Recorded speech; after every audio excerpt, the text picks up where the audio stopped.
Kishalay, at the heart of the book is what has unfolded in the Northeast. When you started examining encounters in the Northeast and started examining the patterns behind them, what did you find? What was new for me when I was writing this book, as against what I reported. Sometimes very embarrassing, because those very incidents that I had reported as encounters were now unfolding before me as something else.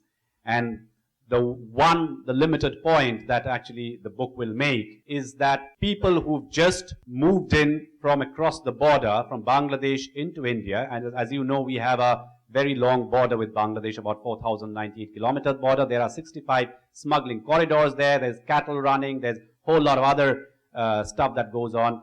But anybody who comes in from there is a chance that within 24 to 48 hours, and if it's beyond 48 hours, then they are not going to be touched. But between 20 to 48 hours, there's a possibility that they are going to be picked up and they're going to be shot dead in what is going to be called an encounter. Now, why that happens is that this person, nobody's going to claim him. There will be no outcry about him. You can easily prove him to be a militant from across the border, or someone who's found safe haven there. This is a very flourishing enterprise which is run by a mafia. So what happens is that the mafia, so the unit that is taking over gets a briefing from the previous unit, and there's certain numbers that are passed on to this unit, numbers which were passed on to me as well.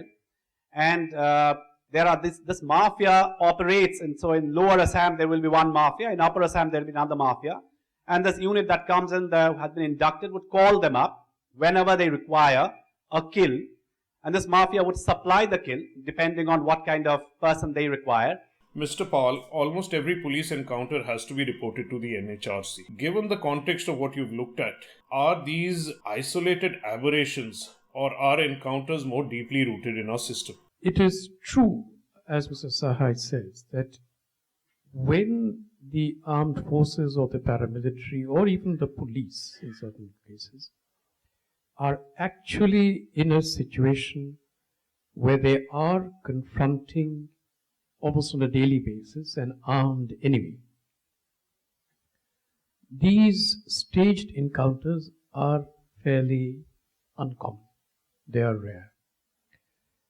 But when particularly the armed forces and the paramilitary, acting under the impunity of AFSPA, are in a situation where the violence from the other side has died down, but they're still deployed, then our experience was that they used it to the hilt.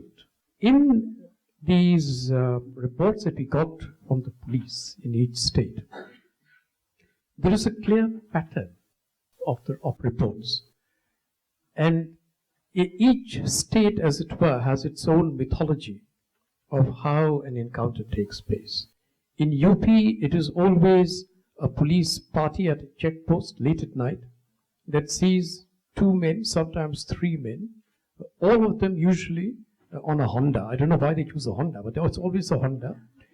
And the police ask them to stop. They don't stop. They open fire. The police fires back. No policeman is ever injured, not a scratch. Usually one man dies. If there are three men, two men die, and one man disappears into the darkness. And no one ever hears of him again. That's the UP myth. In Tamil Nadu, for instance, the state buses are lethal. Usually the man is in custody and suddenly he's usually taken to a lunch. It is his last supper. And as he comes out, he breaks away from the police escort and tries to cross the road, and is hit by a passing Tamil Nadu state corporation bus. And so on. I could give you the mythology of each state.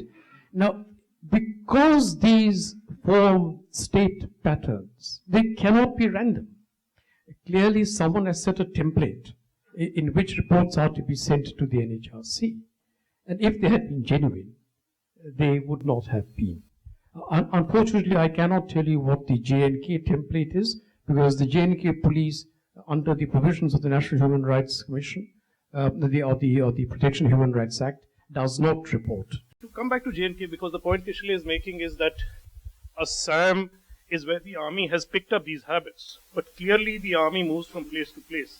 And in the very section of the book you mentioned, there is a similar incident that is repeated from J&K, where Muslim men from Bihar and Uttar Pradesh are abducted from Jammu, kept in the post for 2-3 months, and once weapons are purchased, they are killed and shown as militants trying to infiltrate with weapons. Is this something you have seen in terms of what has happened? There is a huge gap between perception and reality. The fact is that, yes, people from the state went to Pakistan for training.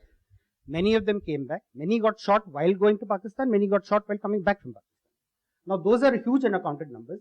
But many are people who are reported missing who are still sitting in Pakistan. And every year you have instances where 45-year-old people with family and children come back. In some instances, they were sitting in Bombay.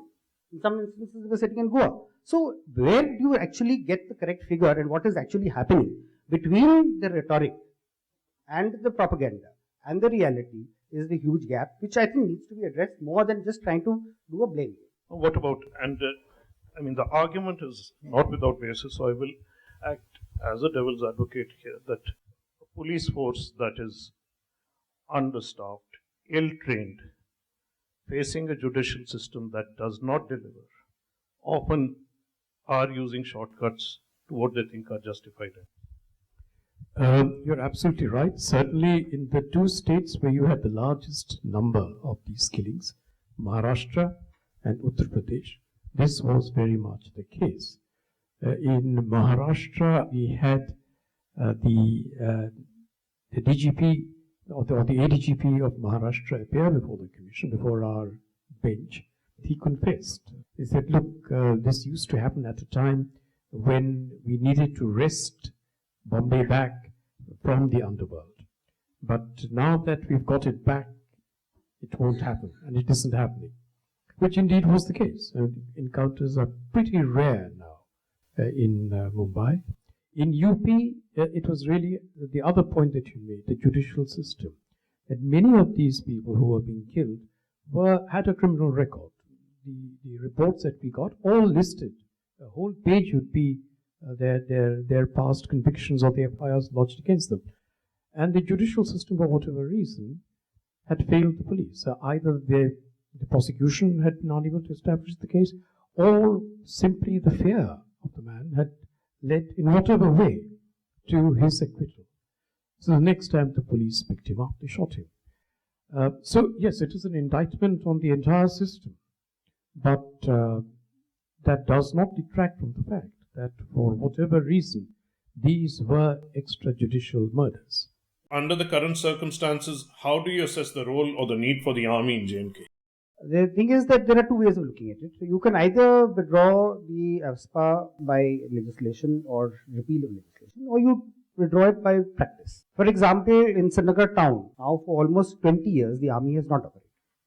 So we can say that safely that AFSPA is not in effect in Srinagar town. Yes, legally that act exists, but by practice, we have not. The army does not function there, and it's a covenant. They will not enter Srinagar town, and that's how it is. So the more important thing is that how does the state machinery slowly, and I think the J&K police has set a very good example. I do apologize on behalf of my colleagues in Maharashtra and UP. They use very unimaginative methods. But apart from that, the fact is that, I mean, it's not really as bad as it's being made out to be. But I think these are fundamental issues, and we have to also examine why did we bring in the AFSPA. I think the correct reading of the AFSPA is very important, because the last section of the AFSPA says very clearly that all arrests, all seizures will be handed over to the local police at the earliest possible instance.